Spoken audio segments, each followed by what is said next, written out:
ساکنان دهه اشت ناحیه اشت خواستار به نام طاهر عبدالجبار گذاشته شدن اسم یکی از کوچه های این روستا شدند.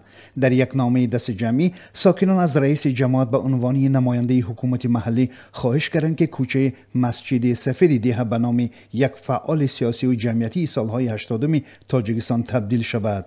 دهه اشت مکان تولد پیشوای جنبش مردمی رستاخیز و مؤلف متن اعلامی استقلال تاجیکستان است. خود طاهر عبدالجبار سال 2009 در سن 64 سالگی درگذشت و بعد این همدههای او چند دفعه به مقامات مراجعت کرده خواستار به نامش گذاشته شدن یکی از خیابان‌های ده شدند.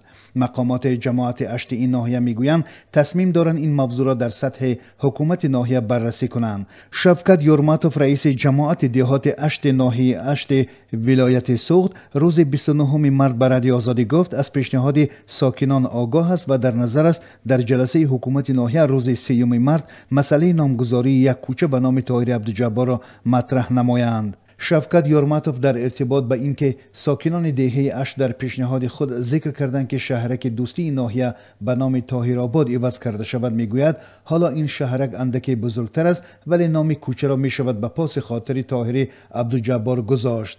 بختاور تیمورزاده ساکن دهه اشت که اصلا به تحقیقات مسائل تاریخی مشغول است در صحبت به رادیو آزادی گفت ساکنان محله مسجد سفید به رئیس جماعت دهات اشت مراجعت نمودند که همین محله به نام طاهر عبدالجبار گذاشته شود.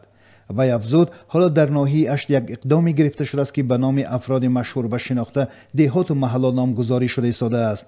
پیشنهاد ساکنان دهه اشت برای استاد طاهر عبدالجبار که برای به استقلالیت رسیدن تاجیکستان تا مرگش تلاش به خرج داده است سری وقتی است. خبرنگار تاجیک نصیب جان امانی که مقاله های طاهر عبدالجبار و خاطرات یاران و دوستان درباره این سیاستمدار را در 2 کتاب گرد آورده است میگوید این شخصیت برای استقلالیت تاجیکستان زحمت های زیاد کشیده است و قدردانی خاطر او توسط نامگذاری یک کوچه یا خیابانی می تواند در امر زنده نگاه داشتن نام او از جانب نسل‌های بعدی اقدام خوبی شود. به قبل نصیب جان امانی آن هدفی که طاهر عبدالجبار دنبال داشت یعنی استقلالیت تاجیکستان بود و حالا این مستقلیت برپا است. هفته‌نامه ملت 5 سال قبل در سال 2013 پیشنهاد کرده بود که به طاهر عبدالجبار به عنوان مؤلف متن نخستین اعلامی استقلال کشور عنوان قهرمان تاجیکستان داده شود.